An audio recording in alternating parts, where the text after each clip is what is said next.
আসসালামু আলাইকুম প্রিয় মালয়েশিয়ান প্রবাসীরা, আপনারা সবাই কেমন আছেন? আশা করি ভালো আছেন এবং নিরাপদে আছেন। আপনি কি প্রবাসী? তাহলে আজই ডাউনলোড করুন হোম টাউন অ্যাপ।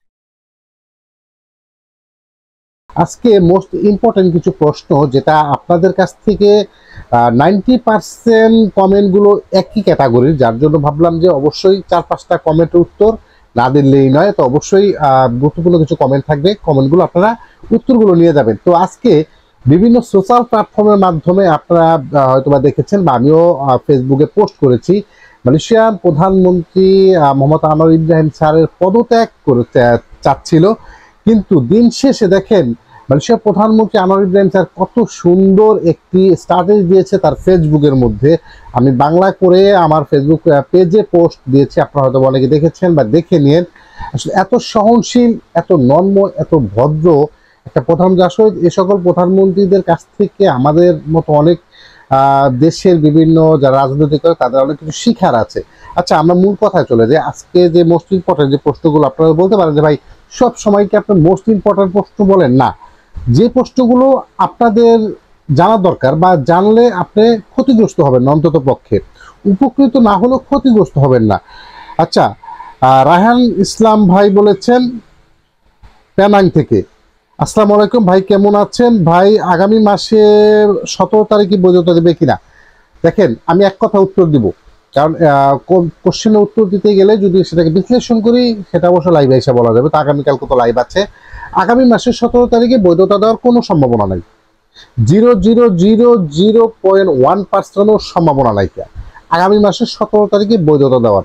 এটা শুনে আপনারা ঘাবড়ে যেতে পারেন বা ভিডিও না দেখে চলে যেতে পারেন, কিন্তু অন্তত পক্ষে আপনারা ক্ষতিগ্রস্ত হলেন না। যারা এই সকল ভিডিও বা এই সকল তথ্য আপনাদের দেয় তারা কিন্তু আপনাদেরকে ক্ষতি করবে। রবিউল ইসলাম ভাই বলেছেন, আসসালামু আলাইকুম ভাই, কেমন আছেন? আমি তেলেঙ্গানা থেকে দেখছি। আচ্ছা, তেলেঙ্গানা, আচ্ছা তেলেঙ্গানা, আচ্ছা ওকে, ধন্যবাদ। মাইজির ভিসা আমার এক ভাই ভিসা করতে দিয়েছে আজকে 6 মাস, এখন ভিসা হচ্ছে না, সমস্যা কি? না ভাই, মাইজির ভিসা কোনো সমস্যা নেই। মাইজির ভিসা যারা পাচ্ছে 5, 6, 7, 8, 9 যারা পেয়েছে তারা 10, 11, 12, 13 নম্বর পর্যন্ত পাবে কনফার্ম। আরেক ভাই বলেছেন, ভাই আগামী মাসে কলিং ভিসা খোলার সম্ভাবনা কতটুকু আছে?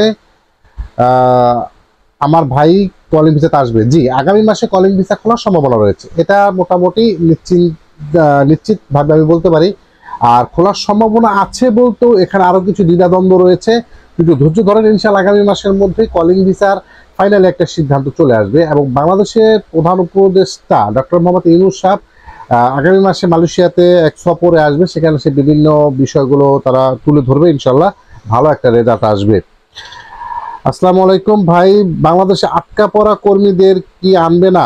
জি, আটকা পড়া কর্মী যারা বাংলাদেশে আটকা পড়ে আছেন, কলিং ভিসাতে আসতে পারেননি, তারা অবশ্যই আসতে পারবেন, একটু ধৈর্য ধরেন। এখনো মালয়েশিয়ার সাথে যে বাংলাদেশের শ্রম বাজারের যে এমওইউ তো সাইন হয়েছে, তার পরবর্তীতে কিন্তু এখন পর্যন্ত কোনো কর্মী মালয়েশিয়াতে প্রবেশ করেনি। সো এই সকল কর্মী প্রবেশ করার যখনই আপনার সিদ্ধান্তটা হবে, তখনই কিন্তু আপনারাও প্রবেশ করতে পারবেন তার সাথে। আরেক ভাই বলেছেন,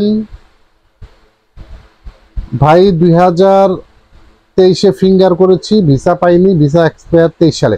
আচ্ছা, যাদের ভিসা 2023-এ এক্সপায়ার হয়েছে কিন্তু ফিঙ্গার করেছেন বা তলাক এসেছে কিনা সেটা আপনার বস আপনাকে জানায়নি, ওই সকল প্রবাসীদের জন্য নতুন কোনো আপডেট বা গুরুত্বপূর্ণ কোনো তথ্য নেই। তো এটা নিয়ে আপনারা আসলে কাউকে টাকা পয়সা দিয়েন না বা এই বৈধতা পাবেন না।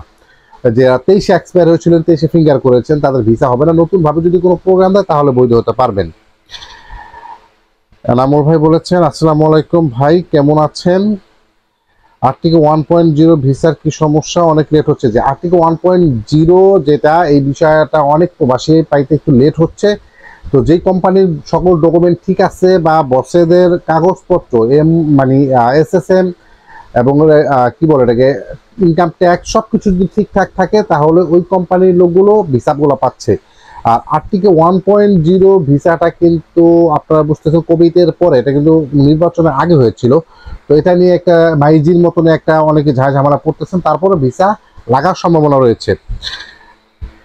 আচ্ছা, এই ছিল আপনাদের প্রশ্নগুলো। বৈধতা, দেশে যাওয়া। আচ্ছা, দেশে যাওয়া নিয়ে বলেছেন এক ভাই, দেশে যেতে চাই, কয় টাকা লাগবে? আচ্ছা, আপনি 500 টাকা বা 620 টাকা দিয়ে দেশে যেতে পারবেন। এর সাথে এই ভাই বলেছেন মাই ভিসা দিয়ে কি কাজ করা যাবে? মাই ভিসা ভাই কোনো বৈধকরণ না। মাই ভিসাটা হচ্ছে আপনি শুধু আপনার না, আপনার কোম্পানি যে আপনার স্যালারি দেয় বা আপনার কত টাকা বেতন, কত ঘন্টা কাজ করতে হবে, সবকিছু একটা অ্যাপসের মাধ্যমে হবে। এটা 1 আগস্ট থেকে, এবং এমিগ্রেশনে এআই এর আর্টিফিশিয়াল ইন্টেলিজেন্স সব কাজগুলো এখন একটু শর্ট টাইমে শেষ করবে এআই ইউজ করে। এই প্রোগ্রামের নাম দিয়েছে মাই ভিসা 2.0।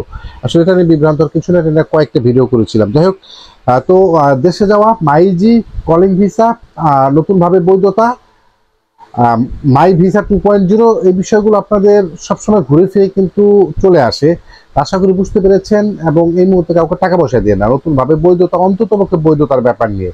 তো ভালো থাকবেন, নিরাপদে থাকবেন, দেখা হবে নেক্সট কোনো ভিডিওতে। আসসালামু আলাইকুম। আর আগামীকালকে ইনশাল্লাহ মাগরিবের পরে লাইভ আসতেছি, অবশ্যই সকলে জয়েন থাকবেন।